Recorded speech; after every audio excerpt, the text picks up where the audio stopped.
रोग हो जाता है तो शरीर तो बोले ये अपने आप नहीं उठ सकता, नहीं उठ सकता। बुद्धदेव पास गए, जाकर उसको यूं उठाया, बोले उठो। अब वो बेचारा तो पड़ा मरना, समय उठे क्या, तो हाथ का सारे से उठाया, सारे सुला दिया। तब बुद्ध के मन में आया कि अरे राम राम राम राम, जिस शरीर पर इतना अभिमान, वो अपने आप उठ नहीं सकता, वो अपने आप बैठ नहीं सकता, सहारे से उठता बैठता, और ये तो बोलता भी नहीं, स्वास्थ्य की दशा। तो कहा कि छंदक बताओ, बीमार हम भी होंगे क्या? तो वो राजकुमार, भगवान करे आप पर बीमारी ना आवे, पर बीमार तो हो ही सकते हैं सभी। बोले सभी। अब तो रहा साहब उनका जो कुछ भी प्रेम था शरीर पर, वो नष्ट हो गया। तीसरी बार फिर निकले, होनहार के बाद आज उनको दूर से सुनाई दिया, राम राम सत्य है, राम नाम सत्य है। बोले ये क्या हो रहा है, ये क्या जा रहा है तमाशा कोई? बोले तमाशा है तो। बोले ये एक चार आदमी इसको उठाए हुए हैं, और ये क्या बांध रखा है, किस चीज को बांध रखा है, कहाँ ले जा रहे हैं, और ये क्या बोल रहे हैं? तो बोले महाराज ये मर गया। मर गया? क्या हुआ इसका? साथ चलो, पीछे चलो। पीछे निकले, स्मशान में ले जाके उस चिता बनाई, रख दिया, जला दिया गया। सिद्धार्थ ने कहा ये क्या हुआ सब, क्या तमाशा बना? बोले महाराज ये मनुष्य मर गया था, उसको ले जा करके चिता पर जला दिया गया। तो जला दिया गया, दर्द नहीं हुआ? तो कहा मरने के बाद दर्द नहीं होता। तो बोले मरना क्या होता है? बोले सारी इंद्रियों की शक्तियां, प्राण शक्ति सब नष्ट हो गई, ये मुर्दा बिल्कुल हो गया, निष्प्राण हो गया, जला दिया गया। बोले हमको भी जला दिया जैसे। अब छंदक ने कहा सरकार अब शकुन के बाद मैं कैसे मुंह से कहूं, लेकिन ये जो जन्मता है वो मरता है, ये सिद्धांत है। तब बुद्ध ने कहा कि बस हो गया, खत्म। एक बार फिर निकले तो बाबा राम सुखदास जी शरीर से कोई गेरुआ वाले मिले। बोले ये क्या चीज है, पीला पीला पहने हुए कपड़ा? बोले ये आदमी है। बोले ये ऐसा क्यों? बोले ये इस दुख के मार्ग से निकलकर परम सुख के मार्ग में जाने का इसने व्रत ले लिया। तो बोले ये चीज बढ़िया है, अपने तो ये लेंगे। निश्चय करके घर में आ गए।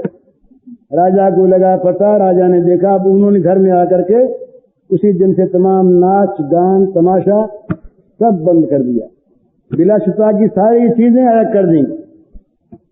महीने भर का बच्चा था रोहित, सब उनके मन में उदासीनता छा गई, वैराग्य आ गया, पूरा पूरा विराग आ गया। राजा को मालूम हुआ, राजा ने बुलाया सिद्धार्थ को, समझाया बहुत कि बेटा अभी तेरे बन जाने का अवसर नहीं है, तुम राज्य भोगो, बड़े होगे तब तुम वन में जाना। वो कल मैंने सुनाया था ना, उसने 4 बातें रखी सामने। मैं कभी बुरा न हूं, मैं कभी बीमार न पड़ूं, मैं कभी मरूं नहीं, मेरा राज्य सदा बना रहे तो राज्य करने को तैयार, बन में नहीं जाऊंगा। कौन ये कहे? बुद्ध को वैराग्य हो गया। आधी रात के समय वो देवी सोई हुई, रोहित पास सोया हुआ, देखा, उठे, देखा पत्नी की तरफ, फिर मन में कुछ मोह आया, बच्चे की ओर देखा, फिर मोह आया मन में, फिर मानो कोई जैसे पुकार रहा है। बुद्ध ने कहा दुख है, छोड़ो, धोखा है। उतर गए नीचे। छंदक को जगाया, सो रहा था। छंदक से कहा रथ लाओ। रथ आया, सवार हुए, कहा चलो। 32 कोस दूर जा करके नदी के उस पार बुद्ध ने कटार निकाली, सारे केश काट डाले अपने और तमाम कपड़े उतार दिए। कहा लौट जाओ भैया, अब हम तो दूसरे मार्ग पर जाते। ये बुद्ध वैराग्य की ये गाथा है। तो ये मैं कह रहा था कहाँ, भगवान के सौंदर्य के बाद जगत का कितना ही सौंदर्य हो, वो सौंदर्य बालकपन से तरुण होने पर बढ़ा और राजस हो गया, और इसके बाद वो घटा वृद्धावस्था में इतना विकट हो गया कि उसको देखने को आदमी नहीं चाहता, बूढ़े को नहीं देखना चाहता। लेकिन जो भगवान का सौंदर्य है वो कैसा है कि उनका शरीर जो है वो दिव्य है, पांच भौतिक नहीं है, सच्चिन्मय है और स्वेच्छाकृत है। इसलिए क्या है कि उसमें भी परिवर्तन तो होता है, वो अपरिवर्तनशील तो नहीं है, पर उसका परिवर्तन नित्य होता है वृद्धि में। आज जैसा सुंदर है कल उससे अधिक सुंदर, इस क्षण जैसा सुंदर है दूसरे क्षण और सुंदर। नित्य नित्य नवनवायमान, नित्य नित्य नवनवायमान माने क्षण क्षण में पल पल में जिसके सौंदर्य का विकास होता रहता है, ये न मालूम किस काल से होता आ रहा है, और वो विकास होता हुआ सभी को दिखता है। ये बात नहीं है कि सतयुग में जो सौंदर्य था वो इससे कम था, पर ये उससे बहुत बढ़ा हुआ है। ये तो वैचित्र्य है, दो विरोधी अवस्था जिसमें एक साथ रहती है उसी का नाम भगवान है। भगवान उसी का नाम है कि जिनमें दो विरोधी तत्व एक साथ एक समय युगपत रहते हों। तो भगवान का जो सौंदर्य है ये नित्य नित्य नवायमान बढ़ने वाला है। दूसरी बात, एक बात तो ये, दूसरी बात, जगत की कोई भी वस्तु, जगत का कोई भी पदार्थ जब तक नहीं मिलता तब तक उसके लिए आतुरता रहती है, आकर्षण रहता है, और मिलने के बाद भी कुछ समय तक वो आकर्षण चलता है। पर वो वस्तु अगर समीप रहने लगी, वो वस्तु अगर अपने पास रहने लगी, तो कुछ समय के बाद उसका जो आकर्षण नष्ट हो जाता है। जगत का कोई भी रूप, जिस रूप के लिए मनुष्य अत्यंत लालायित होता है, अगर वो रूप मिल जाए और पास रहने लगे, नित्य हो जाए, तो कोई उसमें फिर कान नहीं रहती। पर भगवान का रूप इस प्रकार का विलक्षण है कि वो क्षण क्षण में नया नया आकर्षण पैदा करता है। माने उससे कभी रुचि नहीं होती, उसके देखने के लिए नित्य नित्य आंखें तरसा करती हैं। देखते देखते भी प्रतिक्षण दिख रहा है, प्रति पल दिख रहा है, उसके दिखने में विराम नहीं है, व्यवधान नहीं है, पर दिखते हुए भी ये मन करता है कि अब की देखो, अब की और देखो, अब की और देखो। माने वो कभी पुराना कभी बासी होता ही नहीं। जितने संसार के पदार्थ हैं इन सब के रूप एक तो विकृत होते हैं, और विकृत नहीं जहां होते वहां बासित होने लगते हैं। बना है रूप वही, अभी बढ़ रहा है, तथापि अगर वो पास रहने लगा तो उसमें से आकर्षण खिंच जाएगा। जो आकर्षण होता है मिलने से पहले और जो आकर्षण होता है मिलने के काल में कुछ समय तक, वो आकर्षण उसके बाद नहीं रहता, पर भगवान के रूप में वो रहता है। तो दो बात, एक तो भगवान का रूप नित्य नवायमान है, दूसरा भगवान का जो रूप, भगवान के सौंदर्य का जो महत्व है, जादू है, वो ऐसा है, वो ऐसा है कि प्रतिक्षण खींचने वाला है, उससे कभी रुचि नहीं होती। तीसरी बात क्या है भगवान के रूप में कि वो जगत का रूप जो है ना, ये रूपा सत्य लोगों को मोहित करता है। जिन लोगों की रूप में आसक्ति नहीं है उनको जगत का रूप मोहित नहीं करता, पर भगवान का रूप ये बूढ़े बड़ेरे खंखरे हजार हजार 10,000 लाख लाख वर्ष की आयु वाले तपस्वी ऋषि, इनके मन को भी खींच लेता। परमहंस मुनि, परमहंस मुनियों के मन को जो खींच ले, ये जादू है उस रूप राशि में, ये विलक्षणता। ये आता है महाराज कि श्री कृष्ण को देख करके औरों की बात छोड़ दीजिए, भीष्म, बाल्मीकि, व्यास, ऐसे लोग भी बड़े बूढ़े बूढ़े ये देख करके आंखों की पलक मारना भूल जाते थे। तक सके अब इनमें रूप का, इनमें सौंदर्य की क्या पिपासा बाकी रही है। वो कहते हैं कि मरे मन जाग उठते थे।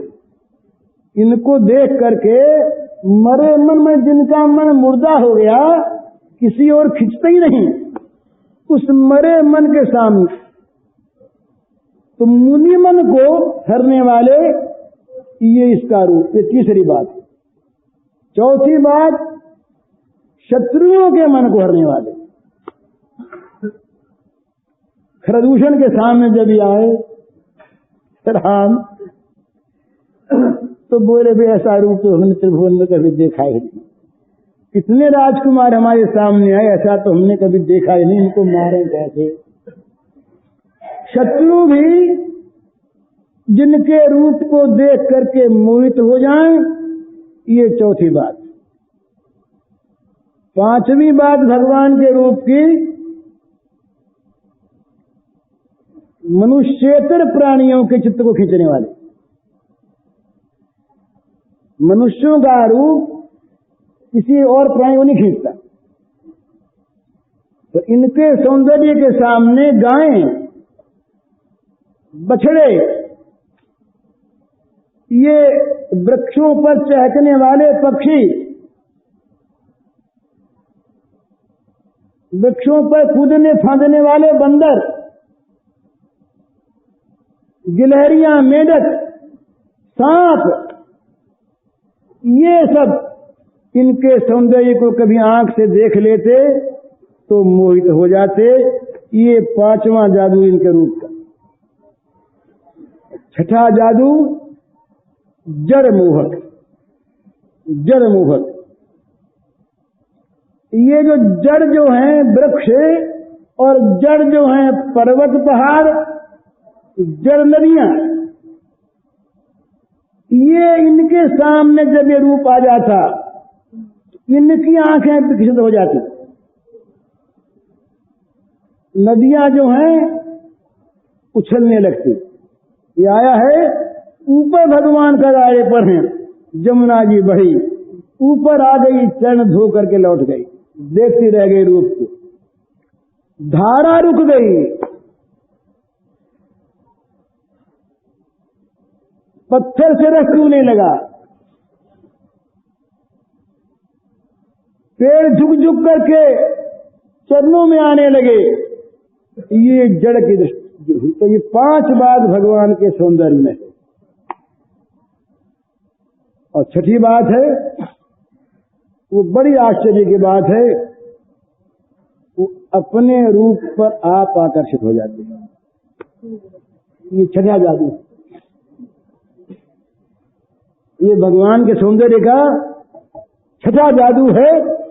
दूसरों को तो सब आसक्त करते हैं, और ये अपने रूप पर आप आसक्त हो जाती। ऐसा रूप तो भाई जगत में कहीं किसी का है नहीं है। तो ये कहते हैं भाई, एक बात है, मुंह पर आगे क्षमा कीजिएगा आप लोग,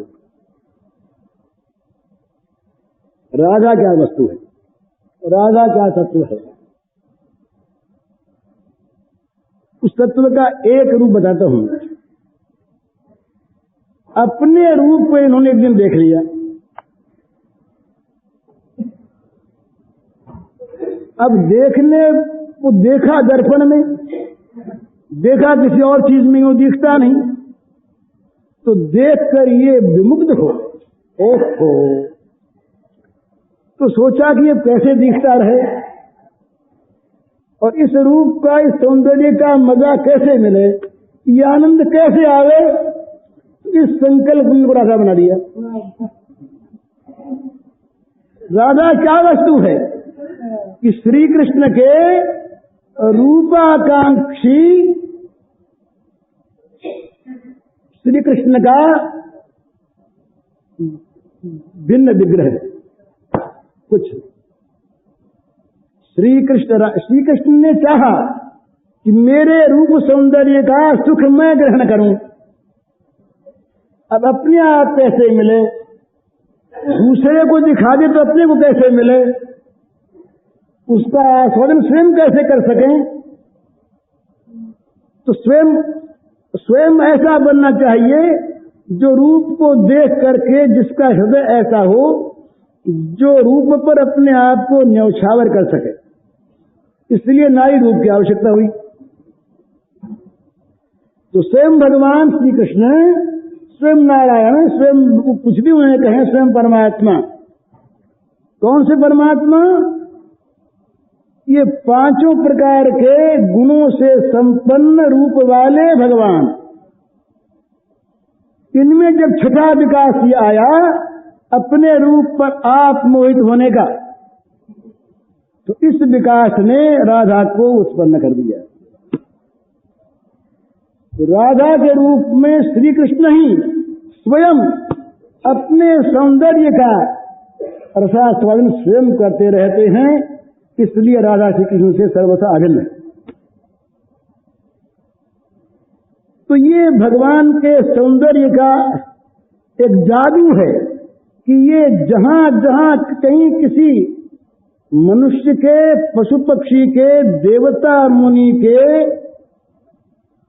जड़ लोगों के, जलचर और स्थलचरों के, किसी के भी अगर ये दृष्टि पथ में कभी आ गया तो उसके मन को इसने हरण किए बिना छोड़ा नहीं, और अंत में इतना जादू किया कि अपने मन को भी इसने हरण कर दिया। ये श्री कृष्ण के, भगवान के सौंदर्य का जादू, ये सौंदर्य का। तो ये कोई सौंदर्य का वर्णन नहीं हुआ है, वो तो वर्णन तो नहीं कर सकते उस चीज का, स्थूल चीज का जो हमने आंख से देखी है। इस पंखी का कोई कहे कि तुम वर्णन कर दो, फोटो उतारो वाणी से, नहीं उतर सकते। वाणी में वो शब्द ही नहीं है जिनसे इस पंखी के एक एक अवयव का पूरा पूरा चित्र खींच सके वाणी। आंख देखती है, अब यहां कुछ मैला है, यहां सफेद है, वाणी कहां खींचेगी? उस मैले में क्या अंतर है, सफेदी में क्या अंतर है, कितनी लंबाई चौड़ाई है, कैसा है? आंख ने देखा, आंख बता सकती है, वाणी बता सकती है। गिरा नयन नयन बिनु वाणी। तो जब स्थूल रूप का वर्णन नहीं कर सकते हम, तो जो सौंदर्य राशि है, जिसके सौंदर्य का कभी कहीं पर किसी प्रकार का कोई अनुमान नहीं, जिसकी कोई तुलना नहीं, तुलना हो तो बताएं कि ऐसा है। जगत में ऐसा रूप बताइए ना जो कभी बासी नहीं हो, जिसको देखने के लिए सदा चित्त लालायित रहे, जिसको देखकर विरक्तों का मन भी जाग उठे, जिसको देखकर देवता ऋषि मोहित हो जाएं, जिसको देखकर जड़ पशु पक्षी मोहित हो जाएं, जिसको देखकर जड़ वृक्ष पहाड़ ये मोहित हो जाएं, और जिसको देखकर स्वयं आप मोहित हो जाए। इस प्रकार का जगत में कौन सा रूप जिससे तुलना दें इसकी? तो अतुलनीय, अनुपम ये भगवान का दिव्य सौंदर्य है। इस दिव्य सौंदर्य की भावना करके, इस भावना के साथ आसक्ति करके, चित्त का अनुराग करके चलने वाला जो पुरुष है वो रागमार्गी है। ये रागमार्ग का एक निर्देशन है। दूसरा रागमार्ग का क्या है? राग कहते हैं चित्त के आसक्त होने को। ये भक्ति का भेद है। भक्ति में अनेकों भेद हैं, पर हमारे वैष्णवों ने दो भेद प्रधान माने हैं, एक वैधि और एक रागात्मिका।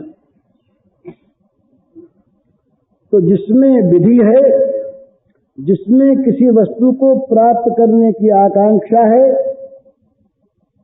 जिस भक्ति में डर है, जिस भक्ति में सम्मान है, जिस भक्ति में आकांक्षा है, ये सब याद रखने की बातें हैं। जिस भक्ति में डर है, जिस भक्ति में सम्मान है, जिस भक्ति में आकांक्षा है, जिस भक्ति में परिस्थिति के परिवर्तन का मनोरथ है, जो भक्ति देकर बदले में कुछ लेना चाहती है, वो वैधी भक्ति है। और जिस भक्ति में केवल देना है, और वो देना है केवल परम भगवान के सुख के लिए। क्यों देना है? कि चित्त फंस गया है। इसका नाम है रागात्मिका भक्ति। तो रागात्मिका भक्ति किनकी थी? दशरथ कौशल्या, नंद यशोदा, ब्रज के और कौशलपुर के बालक, वहां की देवियां, इनके संबंध भिन्न भिन्न हैं। किसी का वात्सल्य है, किसी का सख्य है, किसी का करो ये मधुर है, भावांतर है, पर ये सभी हैं रागात्मिका भक्ति वाले। इन रागात्मिका भक्ति वाले भक्तों की नकल करके, इनका अनुकरण करके संबंध जोड़कर जो भक्ति की जाती है, उसका नाम है रागानुगा। तो रागानुगा भक्ति जो है, ये राग मार्ग की भक्ति, रागानुगा भक्ति। तो रागानुगा भक्ति क्या करती है? किसी चाह से भक्ति नहीं होती, किसी आकांक्षा से नहीं, किसी भय से नहीं, नरक के भय से त्राण की इच्छा नहीं। एक मुसलमान भक्त हुई है अरब में, रबिया, एक देवी थी रबिया, बड़ी भक्त। रबिया ने भगवान से प्रार्थना की, ये भगवान, यदि मैं नरक के भय से आपको भजती हूं, तो मुझे नरक में आज भेज दिया जाए, और यदि मैं स्वर्ग की आकांक्षा से आपको भजती हूं, तो स्वर्ग का द्वार हमेशा के लिए बंद कर दिया जाए, और यदि मैं आपके लिए आपको भजती हूं, तो आप मुझे मिल जाएं।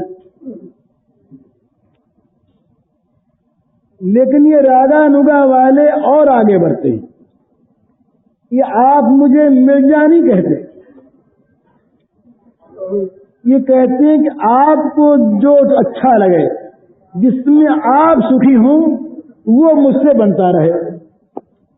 इनकी आकांक्षा ये कहती है रागानुगा भक्ति वालों की, कि आपके अनुकूल मेरा मन बना रहे, आपके अनुकूल मेरी क्रिया बनी रहे, आप जो चाहते हैं वो मुझसे बनता रहे, जो आप चाहते हैं वो मुझसे बनता रहे।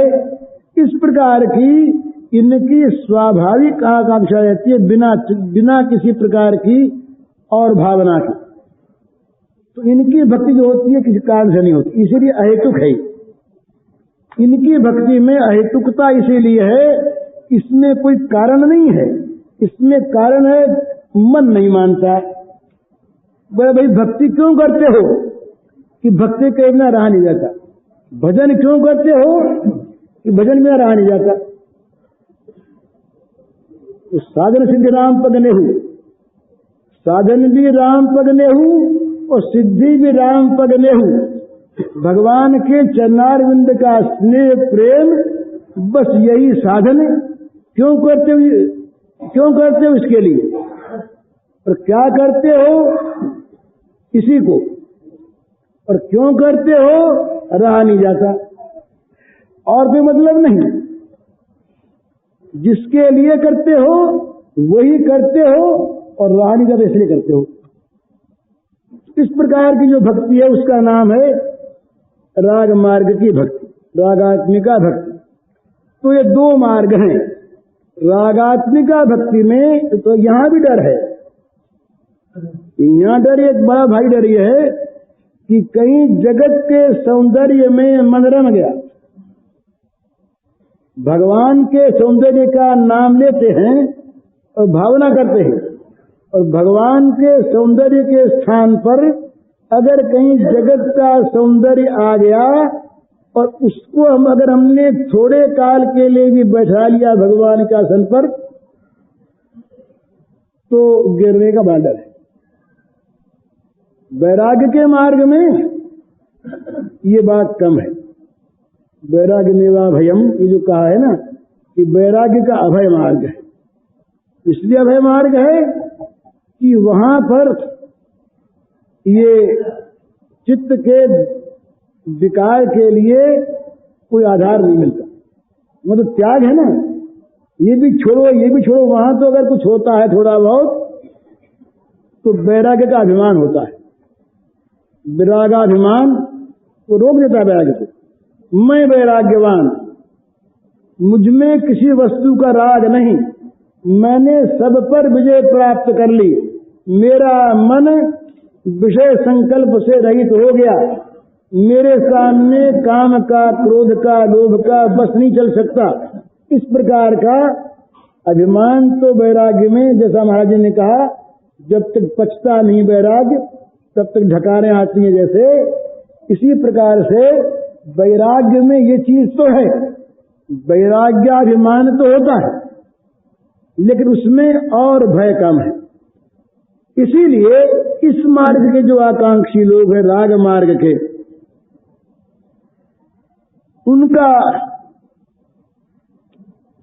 उनको बड़ा सावधान किया गया। राग मार्ग वाले जो हैं वो कहीं राग करते हुए इसी राग में फंसे रह गए, वहां भी डर है। नाम अगर वहां हो गया, हमारे यहाँ हम आक्षेप नहीं करते, एक संप्रदाय का नाम ही बैरागी है। हमारे पास पत्र आते हैं बहुत से, बोले हम बैराग लेंगे। अरे बैराग बाजार मिलता तो ले लोगे, बैराग लोगे क्या? बैराग तो मन की वस्तु है। चित्त में जब विषयों से अत्यंत वितृष्णा हो गई, या तो विषय रहे नहीं और या महान दुख रूप हो गए, अपने आप मन हटेगा, उसका नाम वैराग्य है। वैराग्य कोई धारण थोड़ी होता है, वैराग्य तो एक स्थिति है, मन की जो राग रहित स्थिति है उसका नाम वैराग्य है। तो वहां भी ये डर तो है, परंतु राग के मार्ग में ये डर, इसलिए राग के मार्ग वालों ने ये बताया है, चैतन्य महाप्रभु ने ये बताया उनका राग का मार्ग। तो उन्होंने कहा कि राग के मार्ग में विराग की पूरी सहायता है। तो इनके यहाँ बड़े कड़े नियम थे महाराज। ये रूप सनातन जीव गोस्वामी, ये जीवन इतने बड़े प्रकांड विद्वान, ये छत वाली तो छतवा के सामने रहे ही नहीं, नियम कर लिया था जिस पर छत होगी वहां रहेंगे। और इसके बाद और नियम उन्होंने कड़ा बनाया कि पेड़ के नीचे रहेंगे, पर पेड़ के भी एक पे नहीं, आज एक कल दूसरा। यहां तक हुआ जब सनातन पूरे हो गए, चल फिर नहीं सकते, पर नियम का पालन करने के लिए उनके साथी लोग जब शाम होती तो उन्हें उठा के दूसरे पे नहीं रख देते। इतना कड़ा नियम। और अपने पास सामान क्या रखा? एक कोपीन और एक मिट्टी का करवा, बस इतनी सामग्री पास। जो पहले करोड़पति थे, बहुत बड़े मनुष्य थे धन में, और यहां तक मीराबाई गई जीव गोस्वामी के यहां, वो दूर बैठे थे, जा करके कहा कि मीरा दर्शनार्थ आई है। तो अपनी भाषा में ये बोल गए जीव गोस्वामी, ये प्रकृति का हम दर्शन नहीं करते। उन्होंने स्त्री का नाम तक छोड़ा था, प्रकृति स्त्री नाम नहीं लेते। यहां तक मानते अपने को सावधानी रहनी चाहिए। प्रकृति कहा, और तब मीरा ने जरा दूसरी बात कहला दी, तो मेरा स्त्री थी नहीं ना, मेरा स्त्री नहीं थी। मीरा ने ये कहलाया कि महाराज हमने तो सुन रखा था कि ब्रज में तो पुरुष एक ही हैं, आप दूसरे पुरुष कहां से आ गए जो प्रकृति से ही मिलते? क्या उस देवी को आने दो। दोनों के भाव हैं। लेकिन मैं ये कह रहा था कि राग के इस मार्ग में पहले विराग की सहायता अत्यंत आवश्यक है, नहीं तो राग का मार्ग ये महाराज बड़ा विकट मार्ग है। इसमें गिरने को इतना अवकाश है जिसकी कोई सीमा नहीं। क्यों? ये जो सौंदर्य है ना, ये वाक सौंदर्य, दृष्टि सौंदर्य, अनेक प्रकार के जो सौंदर्य हैं जो यहाँ पर हमारी कल्पना में आ रहे हैं, इनमें अगर कहीं मन फंस गया और भगवान के उस अप्रतिम सौंदर्य की तरफ हट गया तो यहाँ विनाश है। इसीलिए जो रासलीला है ना, ये सत्य काम की चीज नहीं है, इसीलिए गुप्त है। इसीलिए शंकर, नारद, अर्जुन, इनका भी इसमें प्रवेशाधिकार नहीं। इसीलिए ब्रज के जो ग्वाल थे उनको भी इस रासलीला का पता नहीं।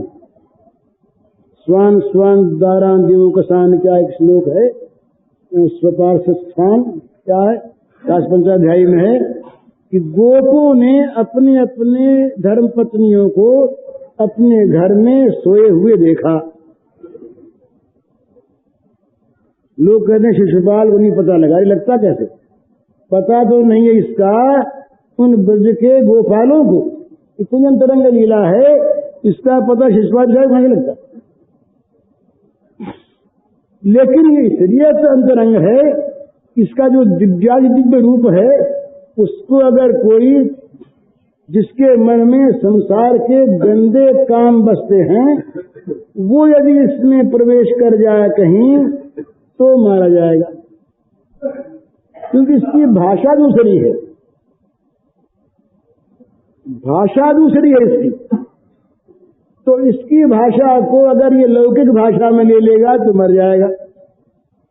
परीक्षित ने लिया तो भगवान ने, सुखदेव जी महाराज ने कहा बस ठीक हो गया महाराज, खत्म मामला, इसके आगे और नहीं। तो ये राग का जो मार्ग है इसमें बहुत सुख है, बड़े आराम का है, पर गिरने का भय। इसलिए क्या कहे राग के मार्ग वाले, अधिक सावधान रह करके वैराग्य को साथ रखें। वैराग्य रहेगा अनुचर होगा, वैराग्य रहेगा अनुचर होकर उसका, पर अनुचर ऐसा हो कि जो हमेशा मालिक को बचाए रखे। जहां कहीं भी इस प्रकार की कोई भी स्थिति आने को हो, वहां विराग सामने आ जाए। बस कितने महाप्रभु के जीवन में इस चीज को आप देखिए, इतना रासपंचाध्याय के एक एक श्लोक पर तो नादिश है। एक श्लोक कोई बोल दे श्रृंगार रासपंचाध्यायी का तो ये मूर्छित हो जाए, लेकिन इनके जीवन को देखिए, विष्णु प्रिया जी रोती रह गई। विकट वैराग्य, जीवन भर इन्होंने 18 साल तो इनके महाराज दिव्य भाव में, गंभीरा लीला में, पुरी में रोते बीते। 18 साल तक ये लगातार विरह और मिलन की दशा में रहे। अब मिल गए श्याम सुंदर, प्रसन्न हो गए, थोड़ी देर के बाद ही हट गए।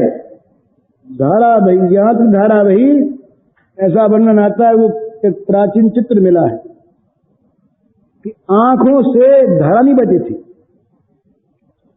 आंखों से आंसुओं के फव्वारे छूटते थे।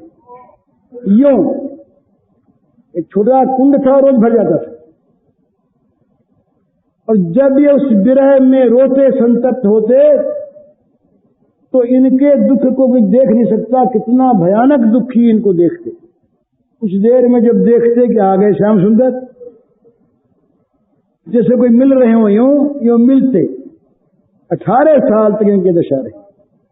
18 वर्ष तक इस लीला में रहे, जगत संपर्क शून्य, किसी वस्तु से कोई लेन देन नहीं, कौन सजाता, कौन कहता, किस चीज, और इतने परम सुंदर थे ये, पहले कोई ठिकाना नहीं। भावावेश, समुद्र के तट पर गए, जा रहे थे, देखा समुद्र की नीलिमा को, याद आ गई नील सुंदर, और याद आ गई नील सुंदर को नहलाने वाली यमुना। कूद पड़े, यमुना में कूद गए, समुद्र में कूदे, यमुना के भरोसे कूद गए, हाहाकार मच गया, पता नहीं कहां गए। 2 दिन के बाद मछुओं के जाल में निकले, बाहर लाए मछली, देखा भाई बड़ी मछली मिली है, देखे तो महाप्रभु, कीर्तन आरंभ हुआ। यही उनकी दवा थी, जब मूर्छा होती तो भंग होती कीर्तन से। तो वहां कीर्तन किया गया, नाम गया कान में, धीरे धीरे शरीर में चेतना आई, उठ बैठे, पर जादू हो गया। जिन मछुओं ने निकाला उनको पकड़ करके, वे मछुए नाच उठे। उन मछुओं के अंदर प्रेम का प्रादुर्भाव हो गया, इनके स्पर्श मात्र से। इतना इनका प्रेम से भरा हुआ कलेवर था, जिसके स्पर्श करने से मछुओं में प्रेम उत्पन्न हो गया। वे भावावेश में आकर के भगवान का कीर्तन करते नाचने लगे। इतना इनका प्रेम, इतना प्रेमी हृदय, इतना इनका अनुराग, परंतु इनका त्याग और वैराग्य इतना विकट कि जिसको वो माधवी को मिलाने वाले बेचारे हरिदास को निकाल ही दिया। इतना विकट वैराग, इतना विकट त्याग कि कहीं पर किसी प्रकार से भी रियायत नहीं। हरिदास की ये लोगों ने सिफारिश की तो बोले हरिदास मेरा प्राण है, इसीलिए तो मैंने उसको दंड दिया है। दंड को दूसरे दिया जाता है, उसके बिना मेरे प्राण रोते हैं, परंतु मैं अगर अपने को दंड न दूं तो लोग क्या समझेंगे। इसलिए उन्होंने ये विकट भयानक रूप से हरिदास महाराज को निकाल दिया। बेचारे जाकर त्रिवेणी में डूब गए। 2 वर्ष के बाद आए नहीं, उनको बुलाया नहीं। तो राग के मार्ग में सब ठीक है। ये मैं इसलिए कह रहा हूं कि आज लोग मेरे पास बहुत आए, रास की बात कहो, रास की बात कहो, राग की बात कहो। मैंने कहा भी राग की बात तो कहें, पर हमारे हृदय में पहले विराग नहीं तो राग आवे कैसे, और सुनने वालों के हृदय में भी विराग नहीं तो ये राग रहेगा कैसे। इस राग के रखने के लिए विराग चाहिए, नहीं तो क्या होगा कि उस राग के साथ ये राग कहीं मिल गया, उसको मिला दिया तो ये तो आवेगा नहीं, और उसी राग को ये राग मान लेंगे और मामला सारा गड़बड़ हो जाएगा। इसलिए ये बड़ी आवश्यक बात है, पहले इस रस की, इस प्रेम की, इसकी जो चर्चा करते हैं उन लोगों को सबसे पहले बड़ा सावधान हो जाना चाहिए। वैराग्य के मार्ग को अपनाने के लिए वैराग्य के मार्ग के रूप में नहीं। अब दूसरी ये तो सावधानी की बात। अब बात यह है कि इसमें एक दूसरा भाव है, वो बड़ा सुंदर भाव है। वो भाव यह है, इस राग के मार्ग में सबसे अधिक सुरक्षित मार्ग जो है, यद्यपि वो है कुछ निम्न श्रेणी का सुरक्षित मार्ग है, वो है दास मार्ग, दास रति। ये सबसे अधिक सुरक्षित है जो हनुमान जी महाराज की थी। मैं दास, मैं सेवक और भगवान मेरे स्वामी। और इससे आगे बढ़े तो एक बड़ी सुंदर पद्धति है वात्सल्य। ये 2 सख्य भी जोखिम का है और मधुर तो अत्यंत जोखिम का है। मधुर के अधिकारी तो श्री ब्रजगोपियां ही हैं, और उनका होना बड़ा मुश्किल। तो ये जो 2 मार्ग हैं इनमें आपत्ति नहीं। ये राग का मार्ग है, सेवा का जो मार्ग है राग का मार्ग है, ये विराग का मार्ग नहीं है। यहाँ तो दिन भर सेवा करनी पड़ती है, दिन भर। एक बार की बात है, ये आपकी तो सुनी हुई बात है, नई बात नहीं है। ये सेवा में सबसे उत्तम उदाहरण माना जाता है श्री हनुमान जी का। तो एक बार क्या हुआ, ये सब भाइयों ने सुग्रीव इत्यादि नंगद ने मिल करके सोचा, विनोद था कि ये हनुमान हरदम साथ रहता है, ये कभी छोड़ता नहीं राघवेंद्र को, तो कोई व्यवस्था ऐसी करें कि कुछ दिन इनको छुट्टी मिल जाए। तो भगवान से कहा सुनी की, तो भगवान ने कहा भी क्या करें, उसके बिना हमारा काम चलते नहीं। तो वो अच्छी बात, हम लोग कोई ऐसी व्यवस्था कर देंगे आपके सारे कामों को हम लोग संभाल लें। बहुत दिन हो गए उनको यहाँ रहते, कुछ दिन वो आराम करें, उनको छुट्टी दे दी जाए, घर चले जाएं। तो बोले अच्छी बात है, तुम व्यवस्था कर लो। तो उन्होंने जितनी सेवा के काम थे सबकी एक लंबी सूची बनाई और सबके सामने टाइम रखा, जैसे दक्षिण टाइम होता है इतना बजे तक टाइम लगा दिया और सबके आगे नाम रख दिए। बोले भाई जगलन लेना कोई बचे नहीं, सब ने सोच विचार करके 24 घंटे के पूरे काम रख दिए, छोटे मोटे सारे काम, और सबका समय रख दिया। समय नहीं बचा 1 मिनट, सब कामों के अलग अलग समय, और सबके सामने नाम रख दिया। हनुमान का नाम नहीं रखा। बोले महाराज जी हमने देखिए पूरी व्यवस्था कर दी, हनुमान जी को छुट्टी मिल जानी चाहिए, बहुत उन्होंने काम किया, कुछ दिन आराम कर लें, और सारा काम हमने सोच लिया है, सारी व्यवस्था हम कर लेंगे। ये सब लाओ देखें लिस्ट, कुछ देखिए सब में सब ठीक, नाम सब में ठीक। अरे बोले हनुमान जरा आना यहाँ पर। सरकार तो तुम भी जरा पर तो लो, कोई चीज छूट तो नहीं गई हो।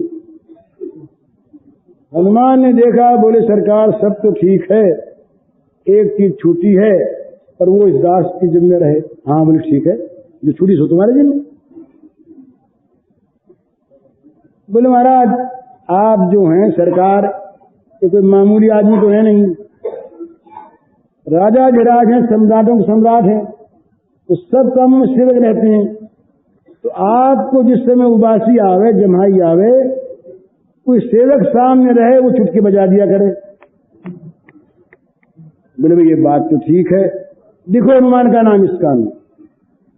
अब कोई क्या बोलते, छूटी गया था का हम तो यार किसी को आया नहीं, तो चुटकी बजाने का काम हनुमान के जिम्मे।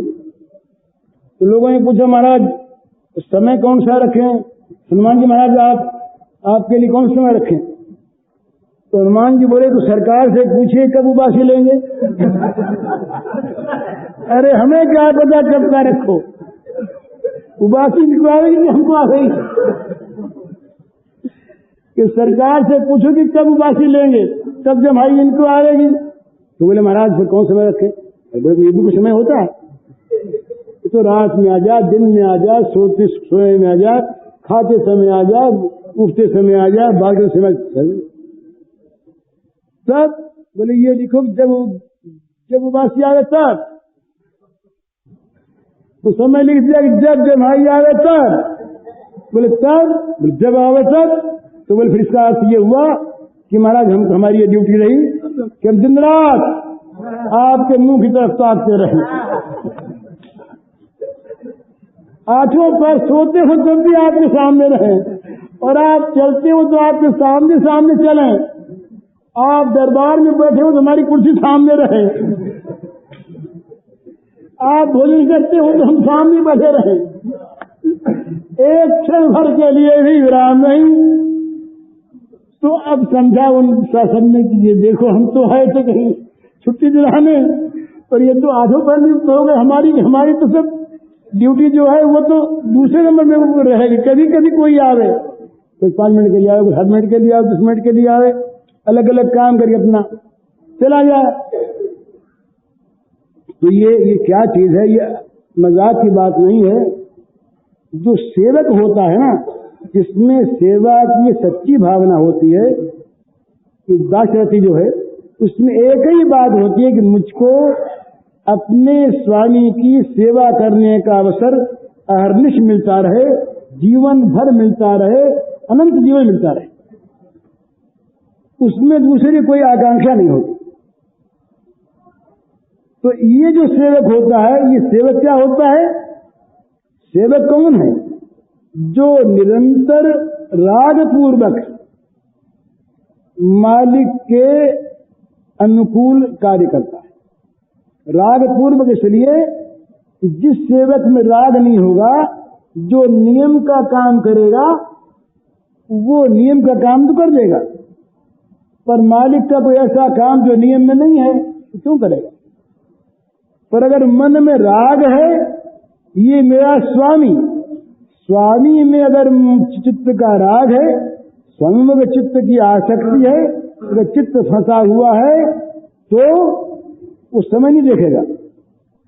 हर समय हर एक काम में वो अपनी आवश्यकता मानेगा कि मैं न रहा तो अभिमान है उसके। राग ये अभिमान पैदा करता है कि मैं न रहा तो कौन करेगा इस काम को, मेरे बिना कौन करेगा, ये मैं करूंगा। वो अपने स्वामी पर अपना हक मानता है।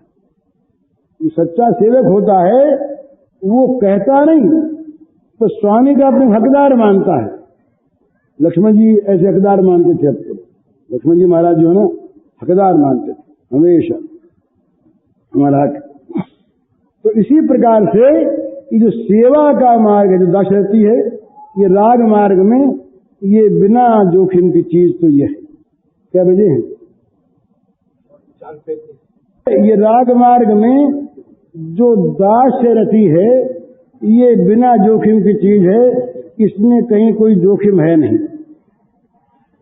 तो राग मार्ग में ये राग मार्ग जो दाशरथी है, इसमें एक बात जरूर है, इसमें मालिक की सेवा करने वाले सेवकत्व का तो अभिमान है, पर ये नहीं है कि मेरी शक्ति से मैं सेवा करता हूं। वो ये नहीं समझता कि मेरे पास ताकत है, मेरे पास सामग्री है, मेरे पास बुद्धि है, मेरे पास बल है, मेरी बुद्धि से, मेरे बलबूते पर, मेरी सामग्री से मैं सेवा करता हूं, ये अभिमान उसमें नहीं है। सेवकत्व का अभिमान है, लेकिन ताकत उनकी, बल उनका, बुद्धि उनकी, प्रेरणा उनकी, सामग्री उनकी, और कराने वाले भी वो। जब हनुमान जी से कहा ये राम जो है ना, ये बड़े ये भगवान ऋणी होते फिरते हैं, जल्दी जल्दी ऋणी हो जाते हैं। तो भगवान ने कहा हनुमान से कि हनुमान देखो भाई, तुमने जो काम किया, आहा, इतना तुमने अद्भुत काम किया कि उसका बदला चुकाने के पास हमारे पास कुछ नहीं। सुन कपि कोहि उरिन मैं नाही, करि विचार देखा मन माही। प्रत्युपकार करूं का तोरा, सन्मुख हुए न सकत मन मोरा। बहुत आगे बढ़ गए। कर्जदार अपने महाजन के सामने मुंह नहीं करता, सिर नहीं करता। इन्होंने कहा सिर की कौन सी बात है, सिर तो नीचा है ही। तुम्हारे सामने मन करने में भी सब कुछ होती है। तुम इतने हमारे महाजन बड़े हो, हम तुम्हारे इतने कर्जदार हैं। बोले भाई कर्जदार हैं तो क्या चुका दो ना सर। तो कहाँ चुका दें कैसे। कर विचार देखा मन माही, हमने सोचा अपने मन में क्या देख चुका मैं। तो तुम्हारे उपकार के बदले में हमारे पास कोई चीज हमको दिखी ही नहीं जिसको देकर कि तुम्हारा ऋण चुका दें। भैया हम तो हमेशा कर्जदार रहेंगे। पर हनुमान ने क्या कहा, हनुमान ने कहा महाराज बस भुलाते हैं आप हमको। अरे बंदर शाखा से शाखा पर जाई, एक डाली दूसरी डाली पर कूदने वाला बंदर, उसमें कोई बल है कि तो आपके बल से हमने लंका को जला दिया, आपके बल से हमने समुद्र को पार कर लिया, आपके बलबूते पर हमने अक्षय कुमार को मार दिया, आपके बलबूते पर रावण की सभा में हमने विजय प्राप्त कर ली। और आपके बलबूते पर खबर लेकर हम लौट जाए, नहीं तो समुद्र लांघना मुश्किल। तो हनुमान भी सच्ची कहते, राम का स्वभाव है ये ऋणी होना। और हनुमान अपनी स्थिति बताते हैं, अगर कभी कभी सेवक के अंदर अपने बल का अभिमान आ गया कि मैंने अपने बल से, अपने बलबूते पर, अपनी शक्ति पर, अपनी बुद्धि पर हमने मालिक की सेवा की, तो भगवान तो जरा वहां पर हंस लेते हैं, पर कभी उसको दिखा देते हैं उसके बलबूते की चीज। एक बार की बात है, द्वारका की बात है। द्वारके की बात से वहां बात चली, सत्यभामा जी बैठी थी। सत्यभामा जी ने बात में कहा कि हाँ देखा है, जगत का सौंदर्य तो देखा है, पर ये सरकार हम जैसी सुंदरी कोई आपको मिली नहीं। बोले भाई ऐसी बात, तुम बड़ी सुंदर हो गई बात। एक दिन बात चल रही थी, भाई कौन जल्दी जा सकता है, किसकी चाल तेज। तो बात चलेगी भाई वो तेज है, वो तेज है। तो गरुड़ जी ने कहा वहां बैठे थे पास मन में, ये सब सरकार क्या बात कर रहे हैं, हम तो बैठे ही हैं, हमारे समान किसी की चाल संसार में है क्या।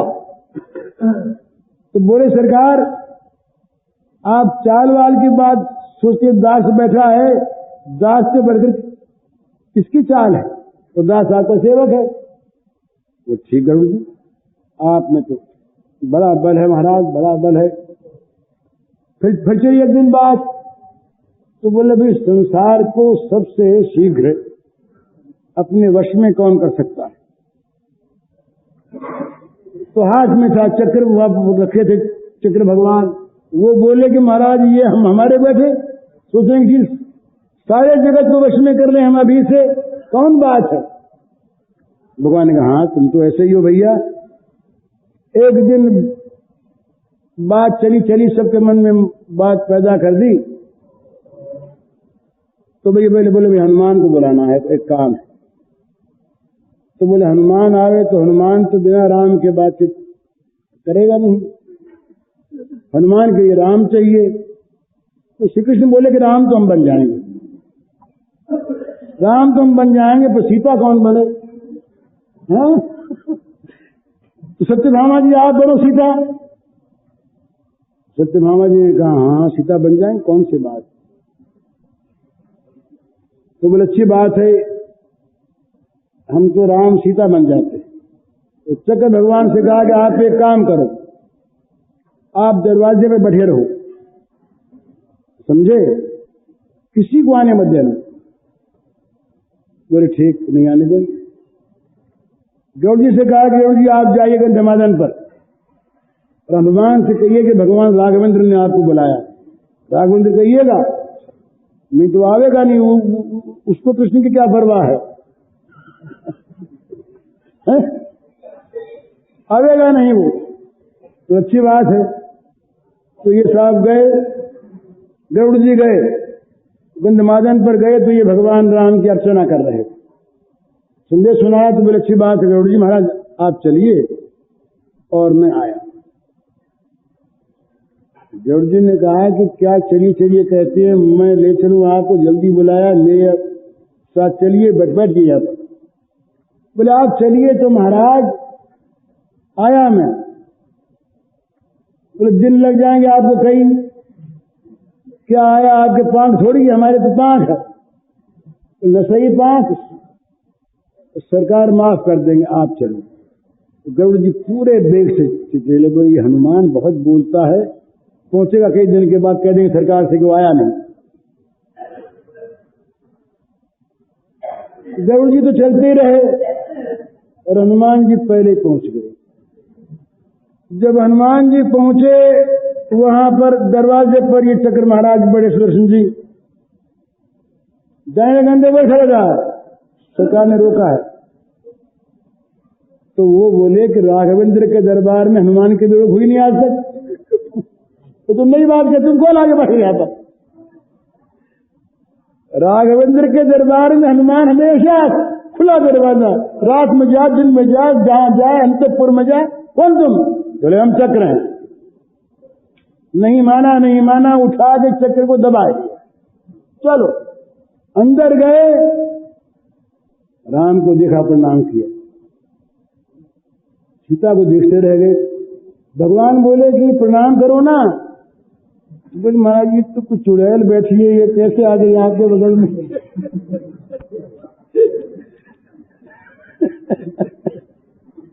सत्यभामा जी तो वही झंडी हो गई। ज्यादा सौंदर्य था ना सत्यभामा जी का, उसको तो बताया चुड़ैल, ये कहां से आगे बैठ गई है? तो सत्यभामा जी का गर्व हो गया। इतने में वो गरुड़ जी आए पीछे से, गरुड़ जी अंदर आ गए। अंदर आ करके गरुड़ जी ने देखा कि यहाँ तो हनुमान जी पहले बैठे हैं, तो गरुड़ जी का गर्व भी शांत हो गया। अब भगवान बोले कि वो चक्र महाराज जो बैठे थे दरवाजे पर, भाई वो कहाँ गए हनुमान? तुम कैसे आए? क्या तुमको उसने रोका नहीं? अरे बोले महाराज ये देखो, इस चक्र महाराज देखो, मुंह बाके निकाल दिया, बोलिए पड़े अंदर। बोलिए कैसे हुआ? बोले बहुत चीजें पर करने लगा मेरे सामने। तो मैंने कहा कि राम के दरबार में हनुमान करो। हाँ बोले तुमने ठीक कहा। बोले कि देखो अब ये निकाल के फेंक दे। वो चक्र जी महाराज से नीचे करके बैठ गए।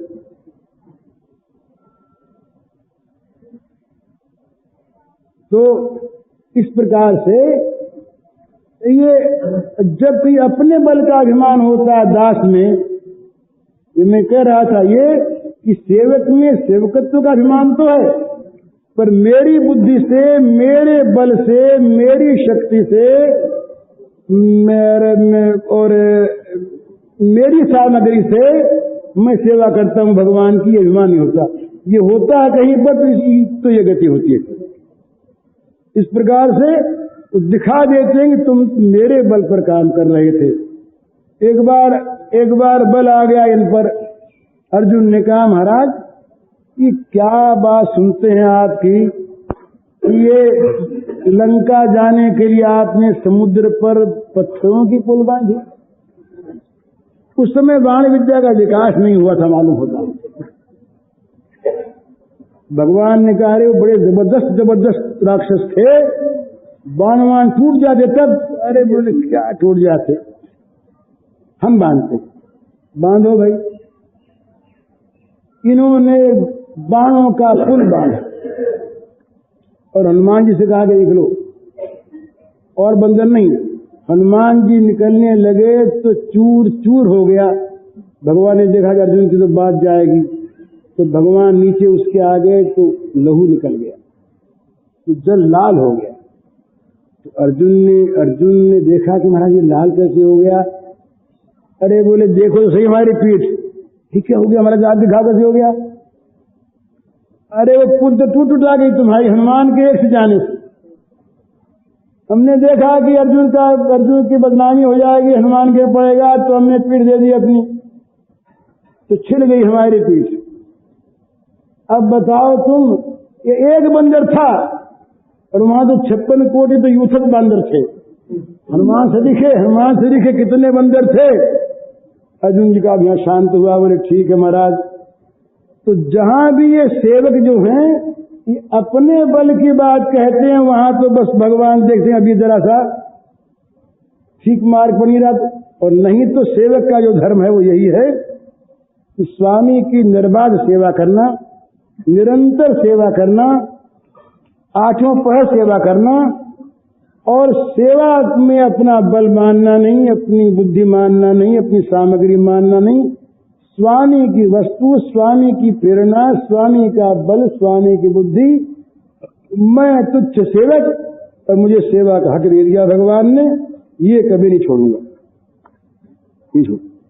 तो सेवा को नहीं छोड़ता, ये है सेवक का धर्म। दास चरित्र, इसमें राग न हो तो वो सेवा अष्टपहरी नहीं होती।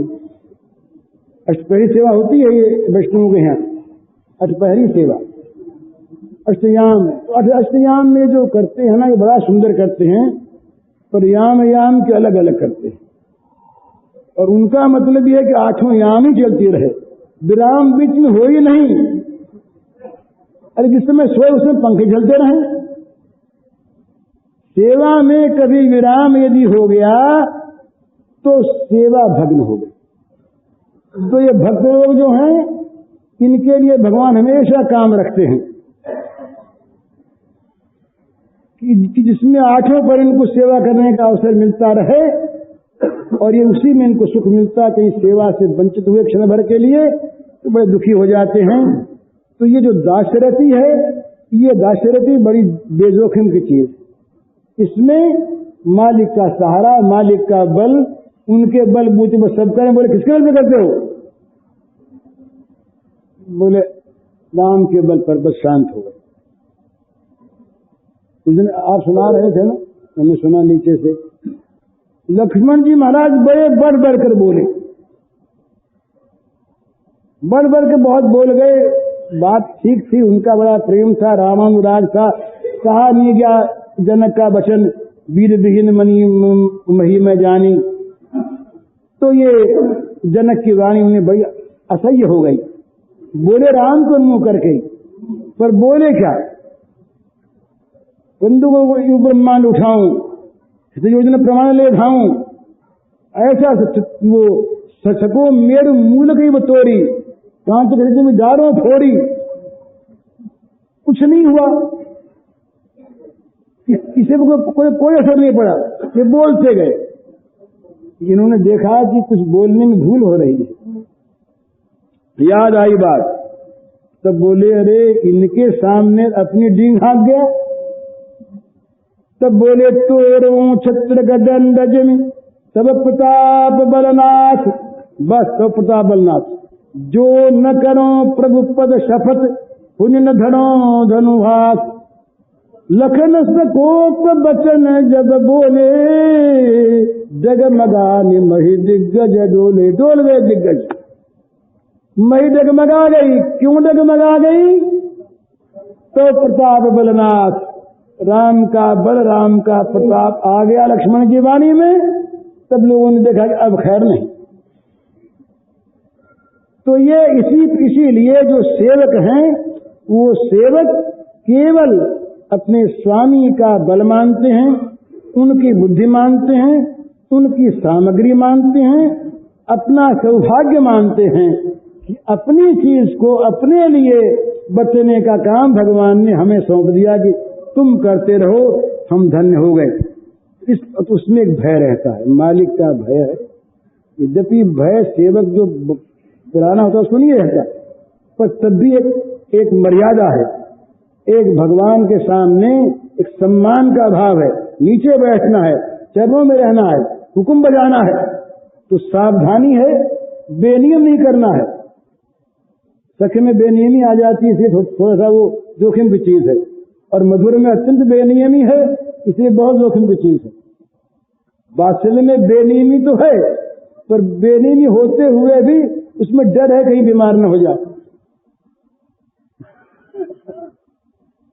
उसका डर है। इसलिए वात्सल्य भी बेजोखिम का है।